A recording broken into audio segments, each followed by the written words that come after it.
Welcome to the Breakfast Leadership Show, where we interview global thought leaders on business, leadership, and life.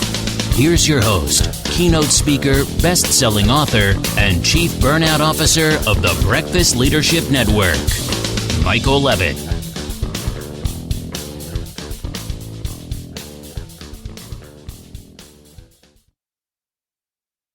Welcome back. I've got Jill Valdez on the line. Jill, how are you?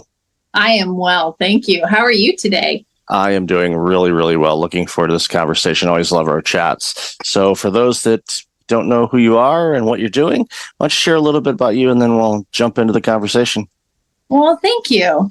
I am a person who loves helping others. I love helping others overcome obstacles and be all that they're purposed to be. I started in the nonprofit sector and over the years have gone through various leadership roles and most recently found I had been working in a corporate job, and at the end of August, I got laid off and said, that's okay. I'm going to get back to doing what I love to do. And that is being a resource for people, helping them, again, be their best. And so my focus right now is really on working with those executive directors. I have a couple of focuses. I usually have a few spinning in my brain. Right now, the biggest one is working with executive directors of senior care facilities, because from my history in working in senior care and also just executive director, I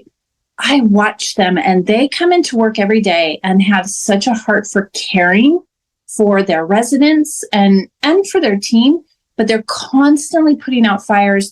They've got all these plates spinning and they don't have the resources and frankly don't have the time and typically don't get the training on how to improve employee engagement, workplace culture, all those woo-woo things that everybody's talking about right now. That's really my focus, is helping them, providing the strategies on how to do it. It doesn't take a lot of time. It's not going to cause service disruption. They're not going to have to throw everything out and restart all over. And the outcomes for their staff, knowing that they're going to reduce turnover, that workplace culture is going to be improved, and in what you do and in the people that you talk to, when those things are in place, then you have less spinning in your mind, you have less going on, and it is a way to avoid that burnout and that overwhelm. It makes me sad to hear when people say that they're not looking forward to coming into work and when they dread that. So I want to be that resource for them. Especially in that field. And I've got a lot of familiarity with the senior center capabilities in my days of working with healthcare and being on boards of healthcare entities, understanding the needs of our senior population. And we know that the population is getting older every second, and just the baby boomers are getting of that age now where these long-term care facilities, retirement homes, senior centers, all of that, we need to start building a lot more of them, because there's a lot of demand that's going to be coming over the next 2 decades for sure. Now, most people, of course, would rather stay at home, and hopefully there's mechanisms in place that can allow that. But I've seen and know of executive directors that are in this field, and you hit it right on the head. They are so caring. They're really, really engaged with, the residents. If they're in a facility, they know everybody by first name. They know their kids' names. They know everything about them. And it's more of a family type of environment. But behind the scenes, when you don't see that, they're dealing with the staff retention and people leaving, and they're like, why is everybody leaving? And there's a bunch of reasons. And it could be the organization, it could be things going on in that individual's life where maybe their spouse or partner has taken a job out of state or out of country and they have to go with. So there's a lot of things going on. So just like in every sector, but this one in particular for sure, there isn't a lot done as far as providing leaders with leadership training. You're good at this. You understand the industry. You've passed all the certifications, so you can do this job. But they don't teach you on how you can do the job well. And that is where you come into it, because you know what a good work environment looks like. You know how to prevent people from leaving in mass numbers. They can, there's always going to be a percentage that'll leave, and that's fine. You want that, because usually in those situations, it's because there's a better opportunity for that employee. And you should want that as an organization. You want to, invest in your people so they're really good at what they do. And if they have opportunities that are better for them, then by all means, don't get in their way, but create that environment where, they have to choose. And a lot of people go, you know what, I don't really want to leave because I like it here.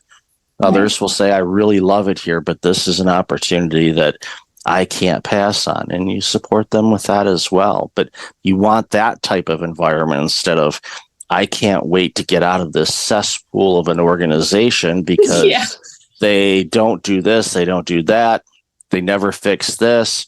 They're always running out of toilet paper, all the things that people run into all the time. It's just so important, and it's easy to do, but it's also hard. And I think it's a lot of leaders and people that are burned out and other challenges that people face, whether it's depression, anxiety, or anything mental or even physical health related. One of the biggest hurdles for people is to get over that fear of asking for help. It's such a huge barrier. And as I get older and older, it becomes more and more apparent to me why people are struggling so much, is because so many of them either don't know how to ask or they're afraid to ask. And I tell them, this is how you ask. Could you help me? Right. It's a simple question, but there's obviously a lot of baggage behind that. So I'd love to hear your thoughts on that. Oh, for sure. You touched on something so vital in that executive directors and people in leadership in the senior care and the long-term care facilities, they, for the most part, all started out as caregivers. And they started out because they were so passionate about that. They might not have walked in going, oh, this is going to be my lifelong journey. But as they got introduced to it and felt the rewards of making such an impact on their residents' lives, then they were pulled into that. But along the way, the development process, it's typically based on, oh, you were willing to stick around here longer than 3 months, we're going to give you a promotion, or we're going to give you more responsibility. We're going to raise you up to a director level.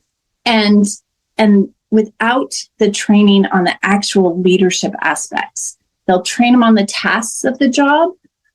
But what I sense too is that there's this assumption that because it's long-term care, because it's resident care, everybody just knows, oh, well, this is how you do it. This is what it is. And it's almost an expectation of not turning on the brain to think about how to do something creatively, how to provide the best resident care possible with your staff and with the residents that you serve and with your organization.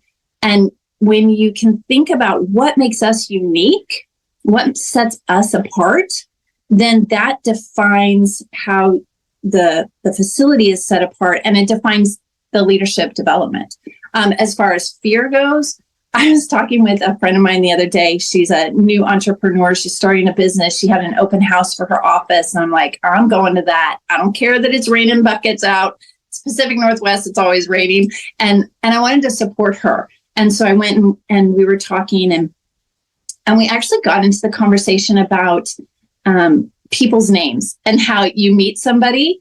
And like 2 seconds later, it's like, oh, dang, what was their name? What was their name? What was their name? And then you've known them for a while and you're like, I really should, you see them at different meetings. I really should know their name. And the fear of asking, hey, can you remind me what your name is? I mean, we think that would be the most mortifying question to ask. But if somebody asked me, hey, I know I've seen you at these events and I can't remember your name. What's your name again? I'm not going to be offended by that. I'm not going to be upset by that. And the same thing can go for asking questions about, hey, can you help me with this leadership principle? Can you help me understand what's going on? Can you help anytime that we ask for help, people aren't going to be offended by that. It actually will elevate the amount of respect that they have, because what it does is it shows I have enough knowledge and awareness of myself to know this is not an area that I'm good at. This isn't something that I do well, and I need help. I need to grow in this. The day that we stop learning and growing is the day that we might as well just put on our pajamas and camp out on the couch and say that's it. Yeah, and too many people long for that because, the struggling, whatever they're struggling with, has been so prolonged. They're just like, I just want to give up. And that's not where you want to be. We're all here to contribute in a variety of different ways. We need everybody to contribute in a variety of different ways, within your skill set and your sweet spot and what you love to do or what you enjoy doing. Absolutely. And when people are being robbed of that desire by their own fear, grief, stress, burnout, anxiety, depression, whatever, it robs society. And that's when we get less quality products and services, and longer lines, and restaurants being closed because they can't find enough staff, or you name it. There's so much going on. And we've seen it over the last few years. It's been amplified quite a bit, just because people are, just quite frankly, down, out, or even mad. I was driving back from a trip over the weekend, and I was, listening to a sports talk radio. And, I don't do that a lot. Usually I listen to inspiration or music or whatnot. But for this day, I thought, there's a college football game coming on, so I'm just going to turn on the pregame and kind of see what's going on with it. And they were, talking with one of the analysts that, does some of the games. And he made the comment, because the PJs were talking about something off subject. I don't remember what it was, but, his response is, why are people, doing this? And why are people acting this way? And he says, you know what? Everybody's just mad. They're all upset. They're mad. They're mad about the pandemic. They're mad about the economy. They're mad about wars. They're mad about their team. They're mad about things at work. They're mad about the relationships. They're mad about, you can go down the list, and everybody's just mad. And but the problem is no one's doing anything about it. And don't expect your government or your doctor or your loved one or your kids or your job or anything like that to make it better for you. You have to make it better for you.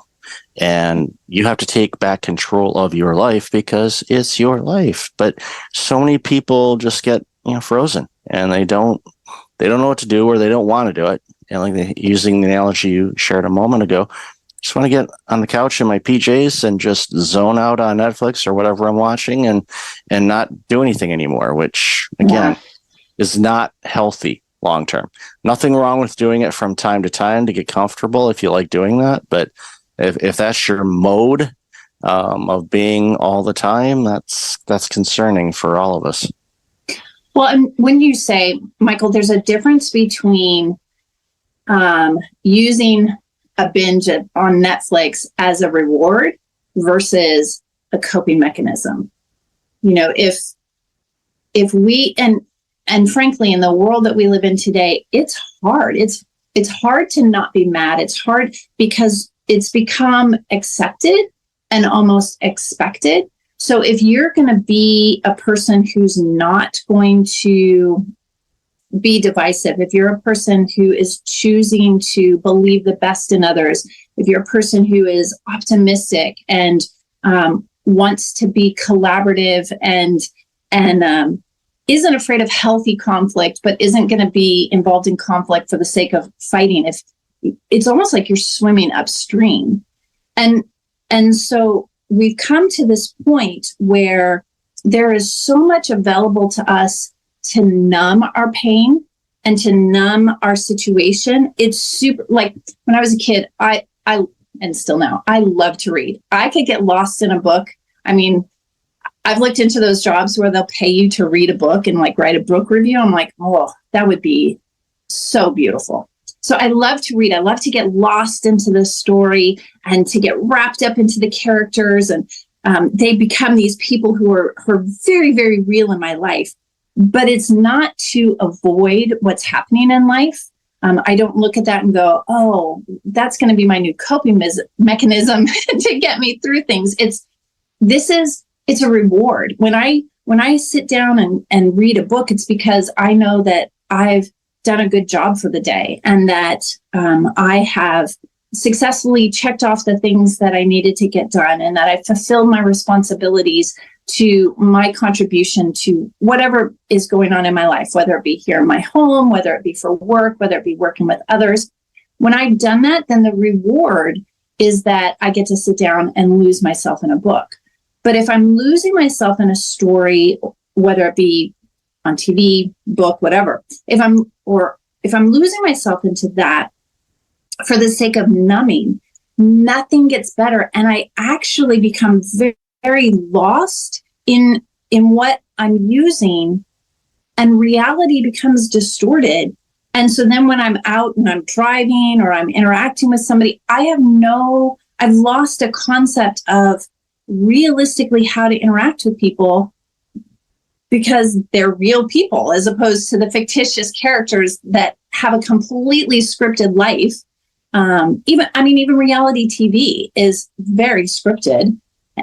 So again, I go back to, are we using those things to numb, or can we use those things to be a reward? Yeah, and that can be Netflix, that can be alcohol, that can be drugs, that could be food, that could be relationships, or you name it. A lot of people use a variety of different things as vices to avoid dealing with the challenges they're facing. And from somebody that's been through a lot, I can tell you that it's a lot easier to deal with the issue than to try to mask it or run from it, because those skeletons can run really fast, and they'll move with you. They're like your shadow. It's always there. So sometimes more so than others, but ultimately you have to address it. And I think in closing, I think, one of the last thoughts I have, and I'd love to get your thoughts on this, is how many of these leaders in senior care facilities and other facilities as well, but we're talking about specifically those in the caring business, how many of them, just because they're so giving and supportive, that they lack a little self-awareness of how they're doing and what they need for themselves. I sense that it's just a huge gap for them. Yeah. I was working with a client last week, and she's been working through the fact that she really struggles with delegating, because there's this sense that if she delegates, that she's losing her value. And when you have people who are so caring and so giving, it can morph pretty quickly into this very codependent relationship. And your identity becomes so wrapped up in the success of the people that you're caring for, hearing the validation of, oh, you're such an amazing person and you give such great care and there's nobody else like you. Everybody needs accolades and praise. But if your mood, whether you're having a good day or a bad day is dependent on that, then there's a problem. And so to answer your question about that self-awareness, understanding that you cannot get wrapped up into your identity being based on the level of care that you're giving, because it becomes unsustainable. Nobody can give and give and give and give. People who do that, what I tend to see is that they give so much and they're afraid to be given back to, because again, that fear of being seen as being weak or incapable or inept. And it just perpetuates this cycle that leads to great dysfunction. And then all of a sudden they're like, I got to get out. And those are the people that you tend to see that like they're gone and you don't hear from them from a while. And then they go through this time of who am I now? If I'm not giving care to others, if I'm not investing in others, if I'm not creating other people's joy and happiness and well-being, then who am I? And I think part of it goes back to what we were talking about earlier about asking for help. It's okay to ask for help when you're looking around and going, if all this went away, I could potentially be in big trouble emotionally and mentally. And so being able to say, what are some things that I'm not seeing? Help me. And that's what a coach does, is help me see my blind spots. Help me see what I'm not seeing so that I can be a full and complete person and not find myself down a hole that I can't get out of. Yeah, it's a self-awareness. It's so critically important to understand who you are, the best version of you. And, if that client needs help delegating, I can definitely give them a couple of pointers, because I used to be the same way, where I couldn't delegate a thing because I thought, well, I can do it quicker than them and they're too busy. And which is the classic move. And now I see something come across my desk and I think, okay, is there anybody besides me that could do this? All right, good. They're doing it. Now you got to be careful with that, because the pendulum can swing too far to the other way and you could overwhelm some of your key people because they're really good at what you do. And you got to be good at keeping track of what you delegate. And if you do that, then you can realize, okay, I've loaded up Sam a little bit too much, and Erica, who's a rising star, I need to give her some more opportunities to grow in a nurturing way, of course. And it makes for a healthy organization when you do that. So yeah, I always love our conversations. Jill, where can people find out more about you and all this amazing work you're doing? Yeah, so I do have a website. It's linkconsulting.info. And so they can always head over there and learn more and be able to set up a time to meet with me and kind of talk about what they're going through and if I could be a good resource for them. You can always find me on LinkedIn. I love hanging out on LinkedIn. It's one of my favorites. And one of the things that I want to offer to your listeners is I want to offer them a 15% discount on coaching. And so when they contact me, if they mention that they heard about me on your podcast, then I will give them a 15% discount on the overall coaching program.